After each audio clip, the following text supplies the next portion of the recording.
Hello, team. If you are watching this, it means I am on vacation. I couldn't be there today, but I wanted to record this for you and send it to you because I heard that today you guys are starting testimony practice. I love testimony practice, and some of you guys might know I like to call them Jesus stories. Now, one of the most overlooked aspects of a Jesus story is practice. I believe you should be practicing telling your Jesus story. And today I want to quickly give you 3 reasons why you should practice your Jesus story. Reason 1, confidence and comfort. Now, you want to be confident sharing your testimony, right? And you want to sound comfortable sharing your testimony, right? Well, you can get there with practice. If right now you don't feel confident, you don't feel comfortable, that's normal. We've all been there. The first time I shared my testimony, it probably sounded something like this. So when I was like Jesus.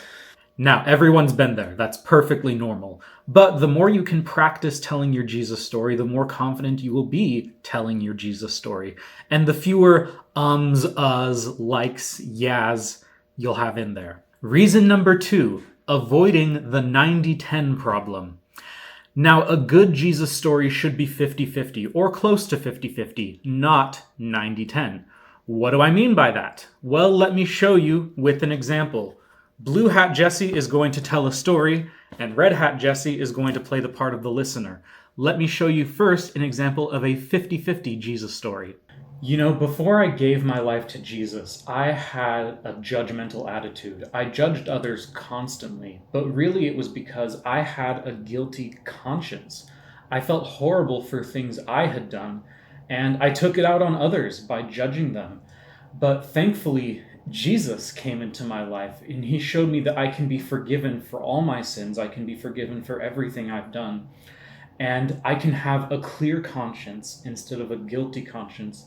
And because of that, instead of judging others, I can bless others and forgive other people, just in the same way that Jesus has blessed me and forgiven me. Wow, that's so interesting. You know, sometimes I get a guilty conscience too. What was that like when you didn't have to have that guilty conscience anymore? Yeah, that's a really good question. You know, it started when a friend of mine showed me a passage from the Bible, from the book of 1 John.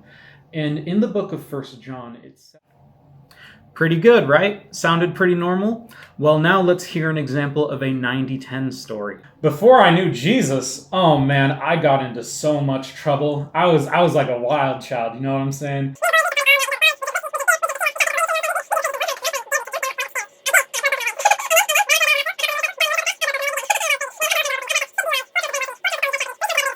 Two counts of wire fraud, 1 count of arson. Oh, and I've killed 3 men in cold blood. Okay.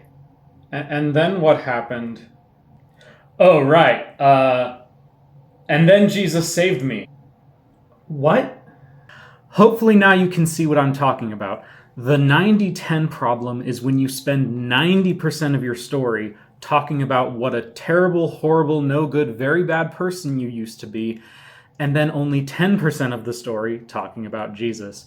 Now, that example was very exaggerated, but this is actually a pretty common problem. And if you've done it before, it's normal, but you can fix it with practice. A good thing to remember while you're practicing to avoid the 90-10 problem is this.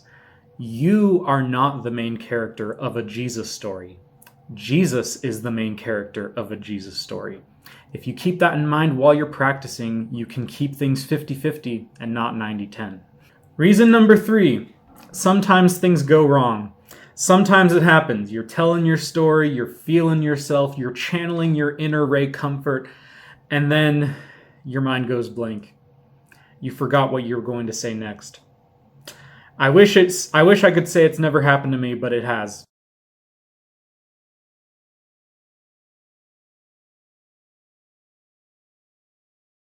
So those are my 3 reasons, but let me also address one objection that I sometimes hear. But Jesse, I'm not gonna practice. I'm just gonna go with the flow and ride the wave, man. Now, you have a point, Jesus did say in John chapter 14, verse 26, that the Holy Spirit can give us words to speak in the moment. I will even pray that before starting to share, that if the Lord has a word for this specific person, that I'd be able to share it. But also, you will never get worse at sharing your Jesus story from practicing. You will only get better from practicing. So consider that, and in the meantime, if you want more help practicing your Jesus story, I have left a Jesus story workshop worksheet with Justin. It includes some brainstorming questions to get your mind going. It includes an example Jesus story from my own life, and it includes some tips for keeping it short and sweet. In the meantime, I hope you all have fun practicing your Jesus story. I look forward to seeing you guys soon. Take care. Bye.